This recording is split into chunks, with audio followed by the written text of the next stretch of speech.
மற்றவர்களுக்கு ஏன் துயரம் வருகிறது? நாம் சொல்லுகின்ற காரணங்கள் தான் உண்மையானதா? ஏன் கண்களில் நிரந்தர சோகமும் நிரந்தர கோபமும் சில பேருக்கு 45-50 வயதுகளில் வந்து விடுகிறது?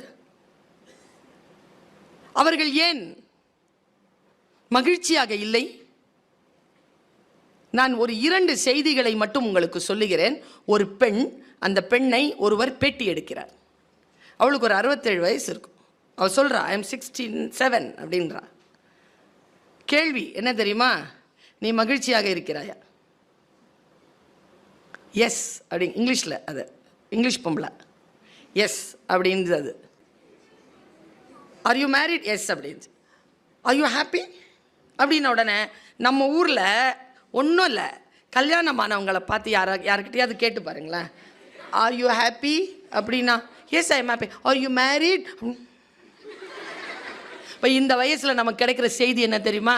இந்த உலகத்திலேயே சூப்பரானது லவ் தான். சூப்பரானது லவ் பண்ணுறவங்களை கல்யாணம் பண்ணிக்கிறதா அப்படின்னு நான் நினச்சிட்டு இருந்தேன்னா, முதல்ல இதுங்க தான் சந்தோஷமாக இருக்கணும். இதுங்க எல்லாம் சோகமாக இருக்குதுங்களா? அப்போ ஒரு உண்மை தெரியுதா? லவ் பண்ணுறதும் கல்யாணம் பண்ணுறதும் வாழ்க்கையின் அதி அற்புதமான மகிழ்ச்சியான விஷயம்னு 16 வயசில் தோணும், 25 வயசில் தப்புன்னு தோணும். அதனால் இப்போவே வாழ்க்கையில் நான் ஒரு ரொம்ப சூட்சமமான ஒரு விஷயத்தை சொல்லித்தரேன். இந்த வயசு எப்படி பயன்படுத்த தெரியுமா? லவ் பண்ணி மற்ற விஷயங்களை சிக்கிக்காத. இந்த வயசில் 23 வயசு தாண்டட்டும். ஏன் சொல்கிறேன் தெரியுமா? 23 வயசு வரைக்கும் நீ இந்த சிக்கலில் ஈடுபட்டுட்டனா 23 வயசு வரைக்கும் நீ செய்கிற சாதனைகளில் ஒரு பின்னடைவு வரும். ரொம்ப ப்ராக்டிக்கலாக சொல்கிறேன் நான். இந்த பின்னடைவு என்ன செய்யும்னா, என்னை ஒரு அம்பு போல் பாய்வதிலிருந்து என் எனர்ஜியை தடுக்கும். அதுலேயே இருப்பேன் நான், என் வாழ்க்கைக்கான விஷயங்கள் இருக்க மாட்டேன். ஆனால் நீ 23 வயது வரைக்கும் உன்னுடைய இந்த டோபமினோக்கான எல்லா விஷயங்களையும் தள்ளி வச்சுட்டு நீ எங்கே படிக்கணுமோ, எங்கே வாழ்க்கையை கற்றுக்கொள்ள வேண்டுமோ அந்த ஷார்ப்னஸை கொண்டு வந்துட்டேன்னா, யாராக இருந்தாலும் எந்த உயர்வான விஷயமாக இருந்தாலும் அது உன்னை நாடி வரும். ஒருவேளை நீ நாடியது உயர்வானதாக இருந்தால் அது உன்னை நாடி வரும்.